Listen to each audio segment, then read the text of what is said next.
प्रधानमंत्री नरेंद्र मोदी के 2 दिवसीय दौरे को देखते हुए वाराणसी में जोरों पर तैयारियां शुरू हो गई है। बता दें कि बाबतपुर से लेकर बरेका तक के पूरे रूट को दुरुस्त करने का काम चल रहा है, जिसके लिए अधिकारी लगातार निरीक्षण कर रहे हैं। बरेका के खेल मैदान में उनके लिए 3 हेलीपैड बनाने का काम शुरू हो चुका है। पीडब्ल्यूडी की देखरेख में 50 से अधिक मजदूर ईंट और अन्य सामग्री का इस्तेमाल कर मैदान को समतल करने में लगे हैं। वहीं इन तैयारियों से प्रशासन ये सुनिश्चित कर रहा है कि दौरा निर्बाध रूप से संपन्न हो सके।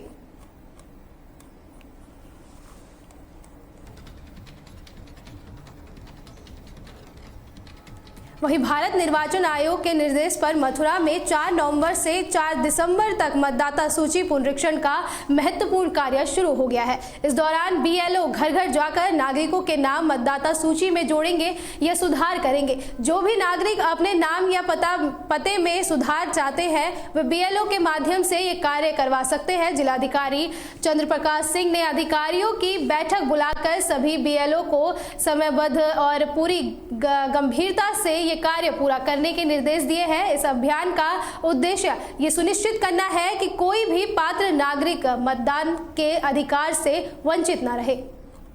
देखिए, हम सभी जानते हैं कि भारत निर्वाचन आयोग के निर्देश पर उत्तर प्रदेश में विशेष प्रकार पुनरीक्षण यानी एसआईआर का कार्य प्रारंभ हो चुका है।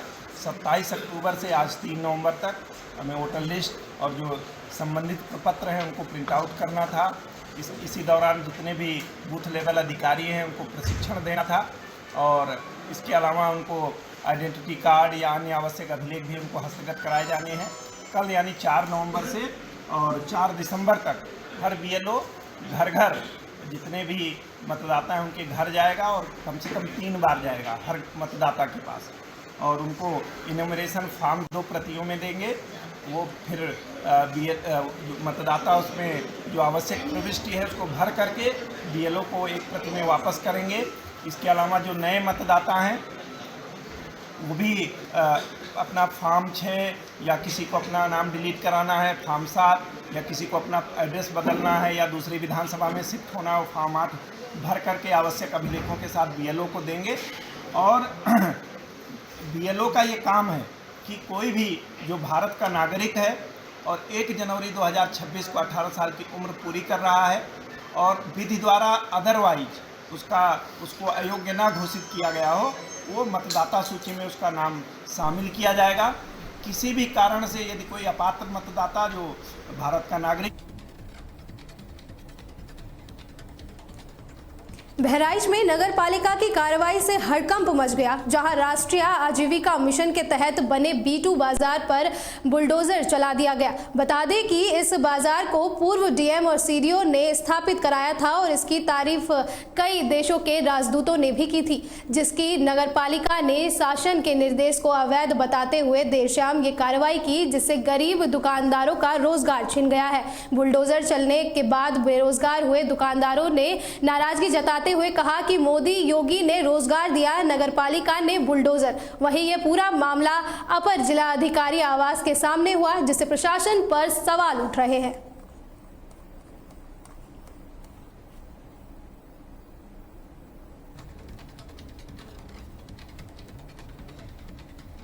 हमीरपुर के सुमेरपुर स्थित इस्पात फैक्ट्री में काम करने वाले लगभग 50 गार्डों और मजदूरों ने फैक्ट्री गेट के सामने जमकर हंगामा किया, जहां मजदूरों ने फैक्ट्री प्रबंधन पर मजदूरी न देने और बेवजह काम से निकालने का गंभीर आरोप लगाया है। उनका कहना है कि योगी सरकार के 8 घंटे काम के नियम के बावजूद उनसे जबरन 12 घंटे काम कराया जा रहा है।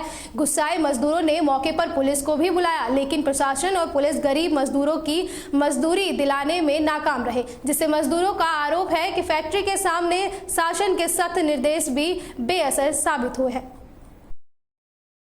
आज आप लोग फैक्ट्री के बाहर खड़े हैं, तो क्या मामला हुआ? साहब ड्यूटी से निकाल दिया गया। पहले निकाला गया, क्या वजह है? कह रहे हैं कि ये 8 घंटे की वो सब्बे की वो चोरी करवा रहे हैं, मेन हाईवे से जब अंदर जाएंगे और ये निकाल दिया एकदम कि न कुछ बताया न चिताया कि ये कहते हैं कि नहीं तुम्हारी ड्यूटी है, तो हटा के एकदम के गेट बंद कर दिया। तो आज लोग भीड़ इकट्ठा किए हुए हैं। साहब पैसा 2 महीने से नहीं दे रहे। क्या मांगे आप? हमारा पेमेंट तुरंत होना चाहिए। हमारा नाम प्रदीप तिवारी है, यहाँ गार्ड की ड्यूटी करते रहे हैं। सर ये मामला हुआ आज, कह रहे हैं 51 साल और 8 घंटे की ड्यूटी खत्म कर रहे हैं। हम 51 साल के हैं सर, और सारा पेमेंट हमारा दिला दीजिए, हम दूसरी जगह नौकरी कर लेंगे। 2 महीने का पेमेंट है और घंटा 2 घंटे कर रहे हैं। हम यहाँ भूखे प्यासे डले हैं। यहाँ परदेसी आदमी है, महोबा जिले के आदमी है सर। क्या मांगे आप? सर हमारा पैसा दे दे, हम अपने घर जाएं। यहाँ हमें चोर साबित कर रहे हैं, जो चोर है वो अंदर है। क्या इस मामले में किसी से बात हुई आपकी? ऋषि कुमार अग्निहोत्री है। मैं कानपुर उत्तर प्रदेश का रहने वाला हूँ। मैं विगत 3 वर्षों से यहाँ पे कार्य कर रहा हूँ और जून महीने में मेरी पत्नी की तबीयत अचानक खराब हो गई, जिस कारण उसको कानपुर में एडमिट करना पड़ा और उसमें जो है हमारी पत्नी आईसीयू में एडमिट रही। हम 1 महीने ड्यूटी पे नहीं आ पाए, जिस कारण से मेरा रिजाइन कर दिया गया। रिजाइन करने के बाद आज 2 गाजीपुर से खबर है, जहां पुलिस ने साइबर अपराधों से लोगों को बचाने के लिए एक अनोखी पहल की है। जहां पुलिस अब साइबर फ्रॉड से बचाव के लिए भोजपुरी गीतों का सहारा ले रही है, ताकि संदेश आसानी से लोगों तक पहुंचे। इसके लिए पुलिस सार्वजनिक जगहों पर कैंप लगाकर और स्थानीय गायकों की मदद से जागरूकता फैला रही है। साथ ही अभियान के तहत जिले के सभी थाना क्षेत्रों में लोगों को फ्रॉड से बचने के आसान तरीके बताए जा रहे हैं। पुलिस का मानना है कि सरल भाषा का इस्तेमाल करने से लोग तेजी से आकर्षित हो रहे हैं और जानकारी उन पर ज्यादा असर कर रही है। मामले बढ़ते जा रहे हैं और साइबर फ्रॉड जितने भी हो रहे हैं नए नए तरीके से हो रहे हैं। जो अपराधी हैं नए नए तरीके ईजाद कर रहे हैं और जनता इससे बहुत कुछ मामलों में अवेयर नहीं है, जागरूक नहीं है, कैसे उनके साथ किस तरह का फ्रॉड हो सकता है। इसी के दृष्टिकोण से हम लोग एक साइबर फ्रॉड के प्रति जागरूकता अभियान चला रहे हैं शासन और मुख्यालय के निर्देश पे।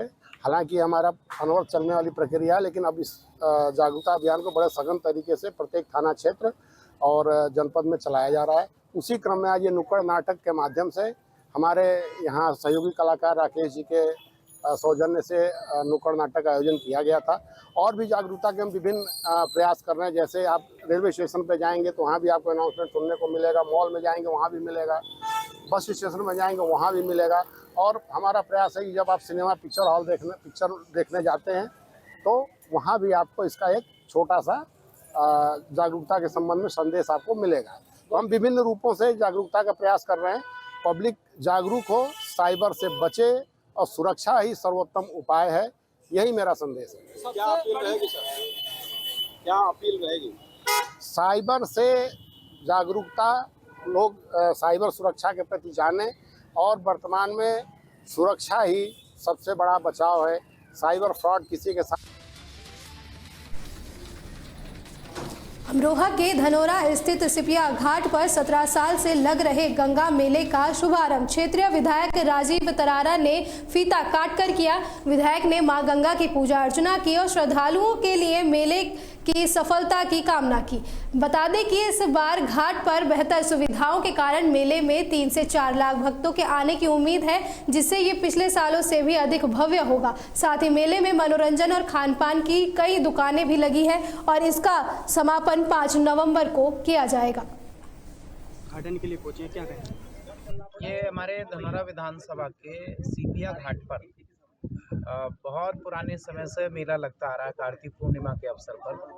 तो मैं आज इस शुभारंभ के अवसर पर हमारे आदरणीय महाराज जी और इस क्षेत्र के सम्मानित सभी गांवों के प्रधान, यहाँ के हमारे भारतीय जनता पार्टी के मंडल के अध्यक्ष, हमारी विधानसभा के संयोजक और बछराइयों के मंडल अध्यक्ष के साथ साथ पार्टी के वरिष्ठ कार्यकर्ता साथ में उपस्थित रहे और प्रशासन की तरफ से तहसीलदार और उनके अन्य सहयोगी यहाँ पर उपस्थित रहे। यहाँ लगभग 2.5 से 3 लाख श्रद्धालु प्रत्येक वर्ष माँ गंगा जी में स्नान करके पुण्य कमाने के लिए आते हैं। ये पूर्णतया ग्रामीण क्षेत्र का मेला है। तो चूँकि हमारे सभी भाई बहन यहाँ इस मेले में सम्मिलित होते हैं और कार्तिक पूर्णिमा के अवसर पर डुबकी लगाकर पुण्य लाभ कमाते हैं। तो ये अच्छे से शांतिपूर्वक सभी निपटे ऐसी प्रार्थना के साथ माँ गंगा से प्रार्थना की है और सभी श्रद्धालुओं को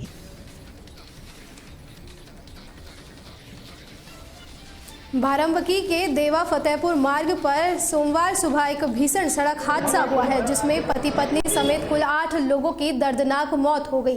बता दें कि मौलवीगंज के सराफा व्यापारी प्रदीप रस्तोगी अपने परिवार के साथ बिठूर गंगा स्नान के लिए निकले थे, लेकिन सड़क हादसे के चलते दुर्घटना स्थल पर ही 6 लोगों की मौत हो गई, जबकि 2 अन्य लोगों ने ट्रॉमा सेंटर में दम तोड़ दिया। फिलहाल पुलिस ने शव को अपने कब्जे में ले लिया है और मामले की गहनता से जाँच कर रही है।